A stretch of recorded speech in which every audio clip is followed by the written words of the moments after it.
Professor, qual que é o tema de hoje? Tema importante, nós vamos falar sobre o uso capião de imóvel alugado e a prática no direito imobiliário. De forma didática, nós temos duas formas para adquirir propriedade no Brasil. A forma originária, que existe em outras situações também, e a forma derivada. Essa forma derivada é através da compra, da venda, da doação. Derivada porque, na verdade, eu estou comprando, recebendo uma doação, eu estou trocando, por isso derivado. Nós temos diversos contratos utilizados no Código Civil, chamados de contratos típicos, e também os contratos atípicos, que são criações doutrinárias e jurisprudenciais. Nós temos contratos que você não acha na lei. Trago um exemplo aqui, o contrato de cessão de direitos possessórios e afins. É um contrato que você não acha na lei. Você não acha em um artigo, mas ele é muito utilizado. É um contrato de compra e venda de posse no Brasil. Isso acontece, isso existe, isso é perfeitamente possível. Quando eu falo de uso capião, é importante você lembrar que nós temos no Brasil dois procedimentos. Nós temos o procedimento judicial, tão antigo, e temos o procedimento que é a novidade do CPC, que foi regulamentado agora, que é o procedimento extrajudicial. Alguns chamam de uso capião administrativo, não está errado também. Professor, então quantos procedimentos nós temos no uso capião? Dois, o judicial e o extrajudicial, que pode ser chamado de administrativo. Cuidado, o uso capião não tem nada a ver com o direito de laje, hein? Direito de laje é uma outra situação, é uma outra classificação. Quando eu falo de direito de laje, eu preciso ter uma entrada individualizada para que eu consiga uma matrícula própria.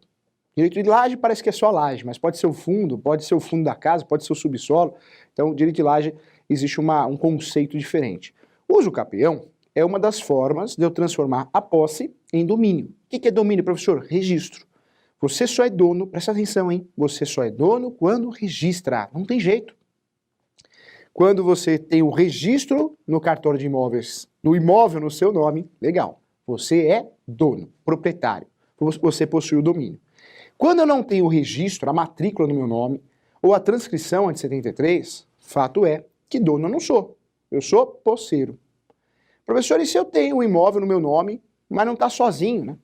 Não estou sozinho na matrícula. Na verdade, tem outras pessoas. Você é o coproprietário. Então, você é o coproprietário. Continua sendo proprietário. Fato é que não tem confusão em relação a isso. Ou você tem o domínio, você é proprietário, ou você não tem. Se você não tem, você tem a posse. Cuidado que a escritura pública, ela não dá valor de domínio, hein? A escritura pública de uma transação imobiliária, compra e venda, tem que ser devidamente registrada para que você tenha o domínio. Você, quando tem a escritura pública, mas não registrou, você só tem a posse. Aquela escritura pública é considerada um título, né? Um título de boa-fé.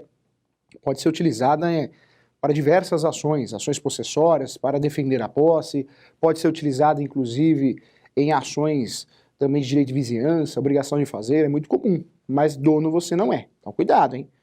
Então, isso é muito importante para que a gente possa dar andamento aqui à nossa aula.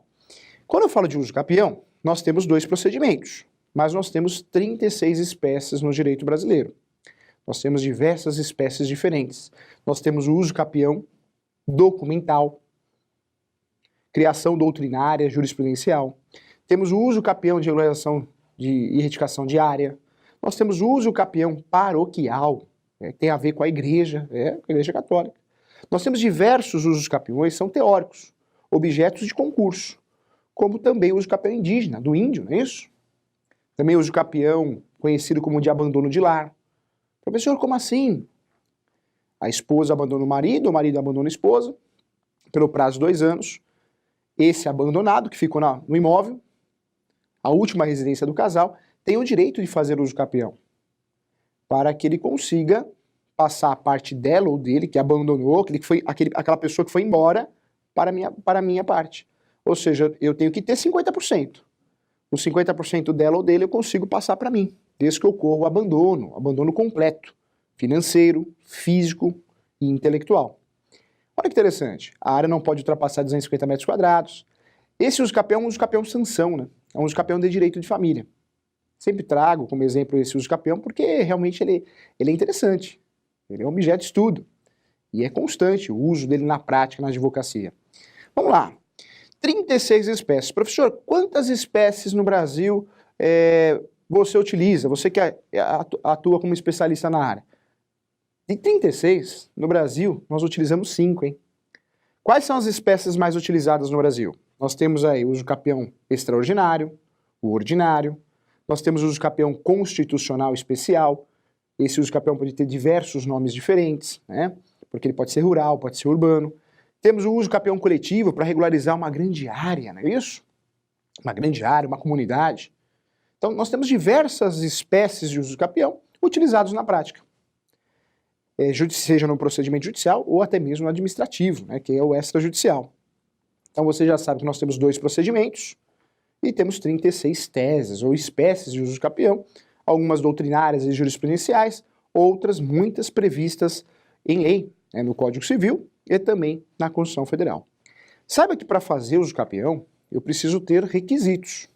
Requisitos obrigatórios. Quais são os requisitos obrigatórios para fazer um uso capião? O primeiro requisito é ter posse. Essa posse pode ser de 5 anos, 10 anos, 15 anos. Existe até um fator de redução.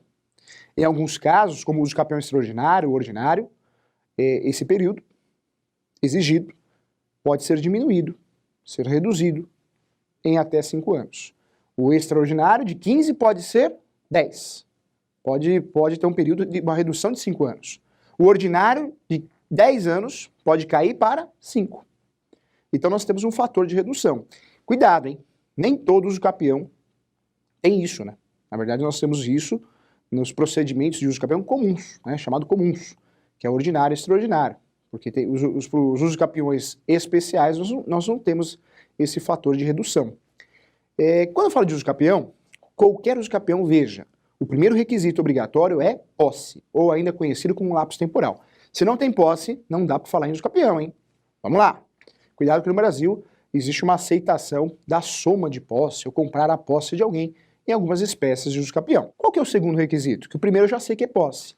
O segundo requisito é a posse mansa e pacífica. E muita gente confunde isso, né? Ah, professor, por quê? Porque muita gente acha que um boletim de ocorrência, uma notificação, uma ação, após a distribuição do uso capião, já acabei com o uso capião dela. Porque eu destruí o uso capião dela. A posse não é mais mansa e pacífica, eu entrei com uma ação. Cuidado, hein? A posse mansa e pacífica é contada em qual situação? O que é posse mansa e pacífica? Vamos entender? A posse mansa e pacífica é o período, hein? É uma ação declaratória. Eu estou alegando 10 anos de posse. Se eu estou alegando 10 anos de posse, em aquele período alegado, é declaratória, de 10 anos de posse, ninguém reclamou, ninguém questionou a posse. Cuidado. Então esse fato de distribuir uma ação antes ou depois não vai atrapalhar em nada o uso capião. Então, segundo requisito, posse mansa e pacífica. Primeiro requisito, a posse, o lapso temporal. E o terceiro, professor? Fala o terceiro, eu quero saber, vou falar. O terceiro requisito é o animus domini, né? Animus domini. Que isso, animus domini quando eu falo, né? Nos livros de direito, porque você vai conversar com um cliente e você não vai falar animus domini. Ele vai falar assim, eu já tomo Rivotril e Catopril, não é isso? Não, não. Você tem que falar a vontade de ser dono. Só pode fazer uso capião quem tem a vontade de ser dono, a vontade inicial. Então fique atento em relação a isso, importante, hein? Quando eu falo de uso capião, quem tem a vontade inicial de ser dono, tem um animus domini, pode fazer uso capião. Professor, peraí, então eu entendi. Eu sou inquilino, eu aluguei o imóvel, aluguei de um senhor, uma senhora, de alguém, filho único, e eu fiquei sabendo que essa pessoa faleceu. Eu não posso fazer uso capião, né? Cuidado, hein? É um questionamento errado. É um pensamento fora da realidade. Então, cuidado. Não é que o contrato de locação, regulamentado pela Lei 8.245 de 91, ou a Lei 12.112 de 2009, seja uma locação residencial, não residencial por temporada, não é o contrato de locação que inibe o animus domini, a vontade de ser dono. Porque esse contrato, certamente, assim como o contrato de comodato, você não pode fazer uso capião. Mas não pode fazer uso capião na vigência desse contrato. Porque ao fim desse contrato, se a contagem da posse iniciar ali, após o fim desse contrato, é perfeitamente possível sim você fazer um uso capião. Volto a falar, o uso capião é uma ação declaratória, é uma ação sem ônus. Quando você consegue êxito, por mais que a matrícula tenha diversos ônus, você consegue uma matrícula nova, ou aproveitamento da matrícula, mas sem ônus. É uma história que começa dali para frente. É uma ação declaratória e uma forma de adquirir propriedade originária. Então, quando eu falo de uso capião, você pode criar um lapso temporal após o contrato de locação, após o comodato. Quando, professor? Ao fim. Então, você é locatário. Descobriu que o único proprietário do imóvel faleceu. Você não tem nem para quem pagar o aluguel. Na vigência do contrato, você não vai poder fazer uso capião, porque não existe o animus domini. Ao fim do contrato, ao término do contrato, você poderá sim iniciar uma contagem nova para um futuro uso capião. Professor, então qual que é a pergunta da vez? A pergunta é, cabe uso capião de imóvel alugado? Sim. Não no momento do contrato, na vigência do contrato, mas em situações que esse contrato chegou ao final. Então, o contrato de locação vigente tira realmente o animus domini, a vontade de ser dono, a vontade inicial. Mas se esse contrato chegou ao fim e o inquilino continua na posse e não tem para quem pagar, começa uma contagem nova, é perfeitamente possível um uso capião e um uso capião que você vai ter êxito. Então cuidado, né? Muitas vezes a gente amarra as informações. Precisa existir um raciocínio lógico, né? Quando eu falo de uso capião, é uma ação que interessa para mim, para você, é a posse, para o judiciário. Essa posse tem que ser o quê? Uma posse de 5, 10, 15 anos, tem que ser uma posse mansa e pacífica e com vontade de ser dono. Não interessa se existiu um contrato de locação, que você entrou no imóvel através de um contrato de locação comodato. O que interessa é essa vontade de ser dono. Essa vontade de ser dono após o término do contrato. Volto a falar, o contrato de locação e comodato, ele inibe o animus domini, a vontade de ser dono. Né? Isso é fato. Mas ao final desse contrato, se o sujeito não sai da posse do imóvel, ninguém questiona isso, ele começa a ter uma contagem de prazo para efeitos de uso capião. Então fique atento em relação a isso. Em qualquer uso capião, nós temos os documentos obrigatórios, claro que isso depende de cada estado, muitas vezes um juiz tem um entendimento diferente, isso é perfeitamente possível. Mas, quando eu falo de uso capião, tem que ter planta, memorial descritivo, certidão de propriedade.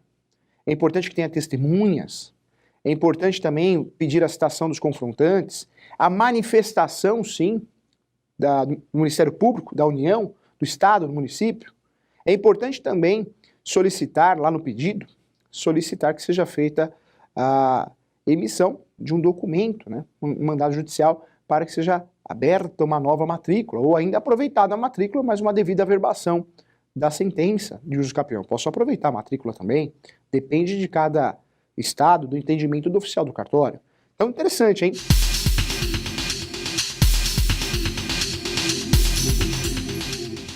É obrigatório o inquilino ter que pagar o IPTU do imóvel, em regra, segundo a Lei 8.245 de 91, a Lei 12.112 de 2009 e também a jurisprudência.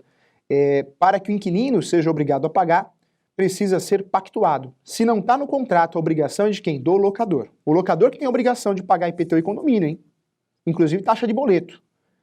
Salvo exceção, se foi pactuado no contrato e o inquilino aceitou. Então tem que ler o contrato, veja se tem alguma cláusula informando que você é obrigado a pagar IPTU, se não é obrigação do locador, tá bom? Um abraço para você. Bom dia, professor. Posso comprar um imóvel sem a esposa assinar?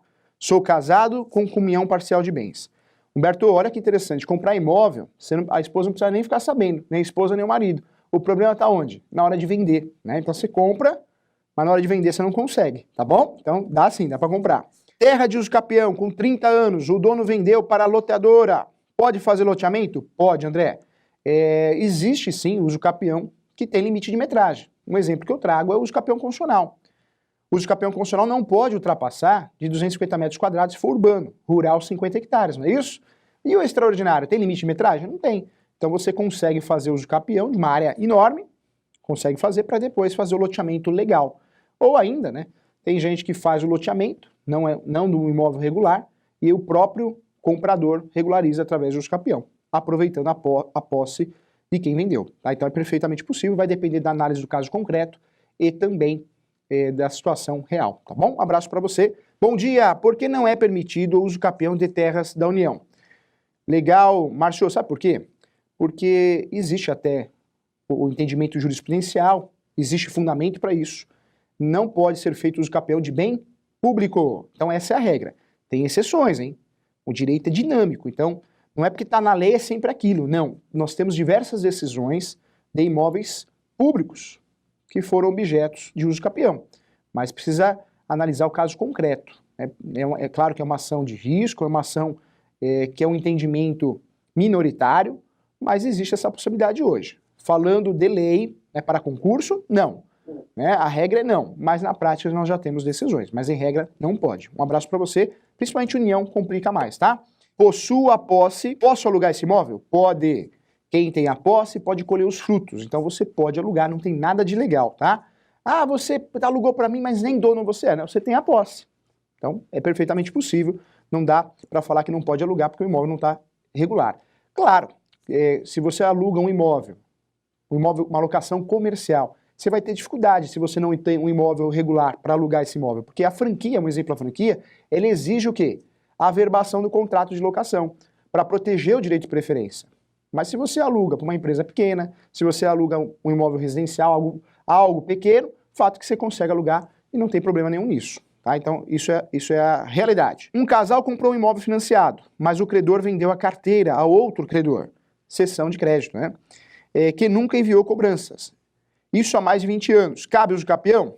Fernando, cabe uso capião sim, só precisa tomar cuidado.